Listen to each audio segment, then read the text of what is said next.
कौसल्या सुप्रजा रामपूर्वा सन्ध्या प्रवर्तते उत्तिष्ठ नरशार्दूल कर्तव्यं दैवमान्धिकम् कौसल्या सुप्रजा रामपूर्वा सन्ध्या प्रवर्तते उत्तिष्ठ नरशार्दूल कर्तव्यं दैवमान्धिकम् उत्तिष्ठोत्तिष्ठ गोविन्द उत्तिष्ठ गरुडध्वज उत्तिष्ठ कमलाकान्ता त्रैलोक्यं मङ्गलं कुरु उत्तिष्ठोत्तिष्ठ गोविन्द उत्तिष्ठ गरुडध्वज उत्तिष्ठ कमलाकान्ता त्रैलोक्यं मङ्गलं कुरु मातः समस्त जगतां मधुकैटभारे वक्षो विहारिणि मनोहर दिव्यमूर्ते श्रीस्वामिनि श्रुत जनप्रियदानशीले श्रीवेङ्कटेश दयिते तव सुप्रभातम् मातः समस्त जगतां मधुकैटभारे वक्षो विहारिणि मनोहर दिव्यमूर्ते श्रीस्वामिनि श्रुत जनप्रियदानशीले श्रीवेङ्कटेश दयिते तव सुप्रभातम् तव सुप्रभातमरविन्दलोचने भवतु प्रसन्न मुख चन्द्रमण्डले विधिशङ्करेन्द्रवनिताभिरर्चिते वृषशैलनाथ दयिते दयानिधे अत्र्यादिसप्तऋषयः समुपास्य सन्ध्याम् आकाश सिन्धु कमलानि मनोहराणि आदाय पादयुगमर्चयितुम् प्रपन्नाः शेषाद्रिशेखर विभो तव सुप्रभातम् पञ्चाननाब्ज भव षण्मुख वासवाद्याः त्रैविक्रमादिचरितम् विबुधास्तु वन्ति भाषापतिः पठति वासरशुद्धिमारात् शेषाद्रिशेखर विभो तव सुप्रभातम् ईषत् प्रफुल्ल सरसीरुहनारिकेल पूगद्रुमादिसु मनोहर पालिकानाम् आवाति मन्दमनिलः सह दिव्यगन्धैः शेषाद्रिशेखर विभो तव सुप्रभातम् उन्मील्य नेत्रयुगमुत्तम पञ्जरस्थाः पात्रावशिष्ट कदली फलपायसानि भुक्त्वा सलीलमथ केलिशुकाः पठन्ति शेषाद्रिशेखर विभो तव सुप्रभातम् तन्त्री प्रकर्ष मधुरस्वनया विपञ्च गायत्यनन्दचरितं तव नारदोऽपि भाषा समग्रमसहृत्करचार रम्यम् शेषाद्रिशेखर विभो तव सुप्रभातम् भृङ्गावळी च मकरन्दरसानुविद्ध झङ्कार गीत निनदैः सह सेवनाय वीर्यात्युपान्त सरसी कमलोदरेभ्यः शेषाद्रिशेखर विभो तव सुप्रभातम् योषा गणेन वरदध्नि विमथ्यमाने घोषालयेषु दधिमन्थन तीव्र घोषाः रोषात् कलिम् विदधते ककुभश्च कुम्भाः शेषाद्रिशेखर विभो तव सुप्रभातम् पद्मेश मित्र शतपत्र गतालिवर्गाः हर्तुम् श्रियम् कुवलयस्य निजाङ्गलक्ष्म्या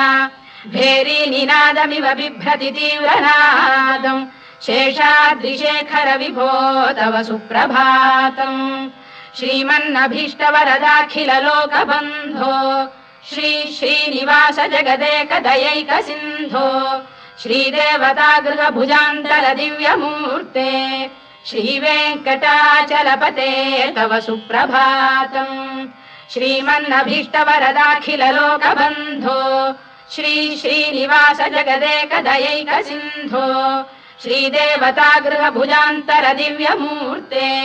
श्रीवेङ्कटाचलपते तव सुप्रभातम् श्रीस्वामि पुष्करिणिकाप्लव निर्मलाङ्गाः श्रेयोर्थिनो हर विरिञ्च सनन्दनाद्याः द्वारे वसन्ति वरवेत्र हतोत्तमाङ्गाः श्रीवेङ्कटाचलपते तव सुप्रभातम् श्रीशेषशैल गरुडाचल वेङ्कटाद्रिनारायणाद्रिवृषभाद्रिविषाद्रिमुख्याम् आख्याम् त्वदीय वसतेरनिशं वदन्ति श्रीवेङ्कटाचलपते तव सुप्रभातम् सेवा परा शिव सुरेश कृशानुधर्म रक्षोऽम्बुनाथ पवमान धनाधिनाथाः बद्धाञ्जलि प्रविलसन् निज शीर्षदेशाः श्रीवेङ्कटाचलपते तव सुप्रभातम् घाटीषु देवि खगराज मृगाधिराज नागाधिराज गजराज हयाधिराजाः स्वस्वाधिकार महिमाधिकमर्थयन्ते श्रीवेङ्कटाचलपते तव सुप्रभातम् सूर्येन्दुभौम बुधवाक्परि काव्यसौरि स्वर्भानुकेतु दिविषत्परिषत्प्रधानाः त्वद्दासदास चरमावधिदासदासाः श्रीवेङ्कटाचलपते तव सुप्रभातम् त्वत्पादधूलिभरितस्फुलितोत्तमाङ्गाः स्वर्गापवर्गनिरपेक्ष निजान्तरङ्गाः कल्पागमाकलनयाकुलताम् लभन्ते श्रीवेङ्कटाचलपते तव सुप्रभातम् त्वद्गोपुराग्रशिखराणि निरीक्षमाणाः स्वर्गापवर्गपदवीम् परमाम् श्रयन्तः मर्त्या मनुष्य भुवने मतिमाश्रयन्ते श्रीवेङ्कटाचलपते तव सुप्रभातम् श्रीभूमिनायक दयादिगुणामृताब्धे देवादिदेव जगदेक शरण्यमूर्ते श्रीमन्ननन्त गरुडादिभिरर्चिताङ्घ्रे श्रीवेङ्कटाचलपते तव सुप्रभातम् श्रीपद्मनाभ पुरुषोत्तम वासुदेव वैकुण्ठ माधव जनार्दन चक्रपाणे श्रीवत्स चिह्न शरणागत पारिजात श्रीवेङ्कटाचलपते तव सुप्रभातम् कन्दर्पदर्पहर सुन्दर दिव्यमूर्ते कान्ताकुजाम्बुरुह कुड्मललोल दृष्टे कल्याण निर्मल गुणाकर दिव्य कीर्ते श्रीवेङ्कटाचलपते तव सुप्रभातम् मीनाकृते कमठकोल नृसिंहवर्णिन् स्वामीन् परश्वत तपोधन रामचन्द्र शेषांश रामय दुनन्दन कल्किरूप श्रीवेङ्कटाचलपते तव सुप्रभातम् येलालवङ्ग घनसार सुगन्धितीर्थम् दिव्यम् वियस्सरिति हेम घटेषु पूर्णम् धृत्वाद्य वैदिक शिखामणयः प्रहृष्टाः तिष्ठन्ति वेङ्कटपते तव सुप्रभातम् भास्वानुदेति विगचानि सरोरुहाणि सम्पूरयन्ति निनदैः कगुभो विहङ्गाः श्रीवैष्णवाः सततमर्थितमङ्गलास्ते धामाश्रयन्ति तव वेङ्कट सुप्रभातम् ब्रह्मादयः सुरवराः समहर्षयस्ते सन्तः सनन्दन मुखास्तव योगिवर्याः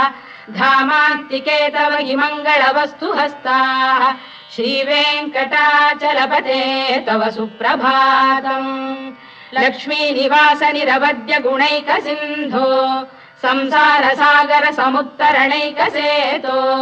वेदान्त वेद्य निज वैभव भक्त भोग्य श्रीवेङ्कटाचलपते तव सुप्रभातम् लक्ष्मीनिवास निरवद्य गुणैक सिन्धो संसार सागर समुत्तरणैक सेतो वेदान्त वेद्य निज वैभव भक्त भोग्य श्रीवेङ्कटाचलपते तव सुप्रभातम् इत्थम् वृषाचलपतेरिह सुप्रभातम् ये मानवाः प्रतिदिनम् पठितुम् प्रवृत्ताः तेषाम् प्रभात समये स्मृतिरङ्गभाजाम् प्रज्ञाम् परार्थ सुलभाम् परमाम् प्रसूते इत्थम् वृषाचलपतेरिह सुप्रभातम् ये मानवाः प्रतिदिनम् पठितुम् प्रवृत्ताः तेषाम् प्रभात समये स्मृतिरङ्गभाजाम् प्रज्ञाम् परार्थ सुलभाम् परमाम् प्रसूते कमलाकुच चूचुक कुङ्कुमतो नियतारुणितातुल नीलतनो कमलायतलोचन लोकपते विजयी भव वेङ्कटशैलपते कमलाकुच चूचुक कुङ्कुमतो नियतारुणितातुल नीलतनो कमलायतलोचन लोकपते विजयी भव वेङ्कटशैलपते सचतुर्मुख षण्मुख पञ्चमुख प्रमुखाखिल दैवत मौलिमणे शरणागतवत्सलसारनिधे परिपालय मां वृषशैलपते अतिवेलतया तव दुर्विषहैरनुवेलकृतैरपराधशतैः हरितं त्वरितं वृषशैलपते परया कृपया परिपाहि हरे अधिवेङ्कटशैलमुदारमतेर्जनताभिमताधिकदानरतात् परदेवतया गदितान्निगमै कमलादयितान्न परं कलये कलवेणुरवावशगोपवधूशरकोटिवृता स्मरकोटिसमात् रतिवल्लविकाभिमतात् सुखदात् वसुदेवसुतान्न परं कलये अभिराम गुणाकरदाशरथे जगदेकधनुर्धर धीरमते रघुनायक राम रमेश विभो वरदो भवदेव दया जलधे अवनीतनया कमनीयकरं रजनीकर चारुमुखाम्बुरुहम् रजनीचर राजतमो मिहिरं महनीयमहं रघुराममये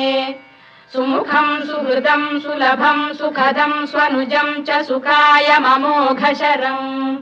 अपहाय रघुद्वहमन्यमहं न कथञ्चन कञ्चन जातु भजे विना वेङ्कटेशं ननाथो ननाथः सदा वेङ्कटेशं स्मरामि स्मरामि हरे वेङ्कटेश प्रसीद प्रसीद प्रियं वेङ्कटेश प्रयच्छ प्रयच्छ विना वेङ्कटेशं ननाथो ननाथः सदा वेङ्कटेशं स्मरामि स्मरामि हरे वेङ्कटेश प्रसीद प्रसीद प्रियं वेङ्कटेश प्रयच्छ प्रयच्छ अहं दूरतस्ते पदाम्भोजयुग्म प्रणामेच्छयागत्य सेवां करोमि सकृत्सेवया नित्यसेवा फलं त्वं प्रयच्छ प्रयच्छ प्रभो वेङ्कटेश अज्ञानिना मया दोषानशेषान् विहितान् हरे क्षमस्वत्वं शेषशैलशिखामणे अज्ञानिना मया दोषानशेषान् विहितान् हरे क्षमस्वत्वं शेषशैलशिखामणे ईशानां जगतोऽस्य वेङ्कटपतेर्विष्णोः परां प्रेयसीं तद्वक्षस्थलनित्यवासरसिकां तत्क्षान्तिसंवर्धिनीं पद्मालङ्कृतपाणिपल्लवयुगां पद्मासनस्थां श्रियम् वात्सल्यादिगुणोज्ज्वलां भगवतीं वन्दे जगन्मातरम्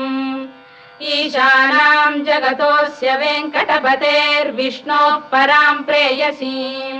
तद्वक्षस्थलनित्यवासरसिकां तत्क्षान्तिसंवर्धिनीं पद्मालङ्कृतपाणिपल्लवयुगां पद्मासनस्थां श्रियम् वात्सल्यादिगुणोज्ज्वलां भगवतीं वन्दे जगन्मातरम् श्रीमन्कृपाजलनिधे कृत सर्वलोक सर्वज्ञ शक्तनतवत्सल सर्वशेषिन् स्वामिन् सुशील सुलभाश्रित पारिजात श्रीवेङ्कटेश चरणौ शरणं प्रपद्ये श्रीमन्कृपाजलनिधे कृत सर्वलोक सर्वज्ञ शक्तनतवत्सल सर्वशेषिन् स्वामिन् सुशील सुलभाश्रित पारिजात श्रीवेङ्कटेश चरणौ शरणं प्रपद्ये आनूपुरार्पित सुजात सुगन्धि पुष्प सौरभ्य सौरभकरौ समसन्निवेशौ सौम्यौ सदानुभवनेऽपि नवानुभाव्यौ श्रीवेङ्कटेश चरणौ शरणं प्रपद्ये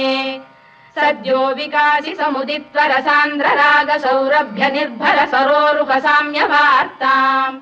सम्यक् सुसाहसपदेषु विलेखयन्तौ श्रीवेङ्कटेश चरणौ शरणं प्रपद्ये रेखामयध्वज सुधाकलशातपद्रवज्राङ्कुशाम्बुरुह कल्पक शङ्ख चक्रैः भव्यैरलङ्कृततलौ परतत्त्वचिह्नैः श्रीवेङ्कटेश चरणौ शरणं प्रपद्ये ताम्रोदरद्युतिपराजित पद्मरागौ बाह्यै महोभिरभिभूत महेन्द्रनीलौ उद्यन्नखांशुभिरुदस्त शशाङ्कभासौ श्रीवेङ्कटेश चरणौ शरणं प्रपद्ये सप्रेम भीति कमलाकर पल्लवाभ्याम् संवाहनेऽपि सपदिक्लममादधानौ कान्थाववाङ्मनस गोचरसौ कुमार्यौ श्रीवेङ्कटेश चरणौ शरणं प्रपद्ये लक्ष्मी महीतदनुरूप निजानुभाव नीलादि दिव्य महिषीकर पल्लवानाम् आरुण्य संक्रमणतः किल सान्द्ररागौ श्रीवेङ्कटेश चरणौ शरणं प्रपद्ये निद्यानमद्भि शिवादि किरीटकोटि प्रत्युक्त दीप्त नवरत्न महप्ररोहैः नीराजना विधिमुदारमुपादधानौ श्रीवेङ्कटेश चरणौ शरणं प्रपद्ये विष्णौ पदे परम इत्युदित प्रशंसौ यौ मध्व उत्स इति भोग्यतयाप्युपातौ भूयस्ततेति तव पाणितल प्रतिष्ठौ श्रीवेङ्कटेश चरणौ शरणं प्रपद्ये पार्थाय तत्सदृश सारथिना त्वयैव यौ दर्शितौ स्वचरणौ शरणं व्रजेति भूयोऽपि मह्यमिहतौ करदर्शितौ ते श्रीवेङ्कटेश चरणौ शरणं प्रपद्ये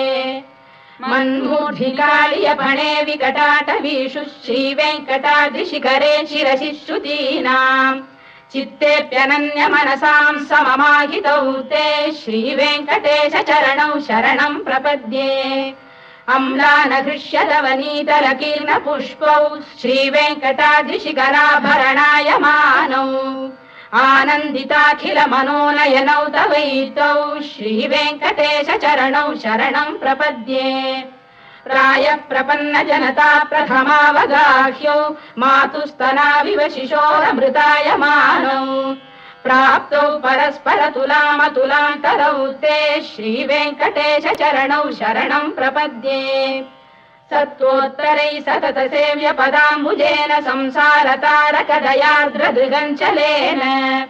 सौम्योपयन्तृमुनिना मम दर्शितौ ते श्रीवेङ्कटेश चरणौ शरणं प्रपद्ये सत्त्वोत्तरै सतत सेव्य पदाम्बुजेन संसारतारक दयार्द्रदृगञ्चलेन सौम्योपयन्तृमुनिना मम दर्शितौ ते श्रीवेङ्कटेश चरणौ शरणं प्रपद्ये श्रीशश्रिया घटिकया त्वदुपाय भावे प्राप्ये त्वयि स्वयमुपेय दया स्फुरन्त्या नित्याश्रिताय निरवद्य गुणाय तुभ्यम् स्यां किङ्करो वृषगिरीश न जातु मह्यम् श्रीशश्रिया घटिकया त्वदुपाय भावे प्राप्ये त्वयि स्वयमुपेय दया स्फुरन्त्या नित्याश्रिताय निरवद्य गुणाय तुभ्यम् स्यां किङ्करो वृषगिरीश न जातु मह्यम् श्रियकान्ताय कल्याणनिधये निधयेऽर्थिनाम्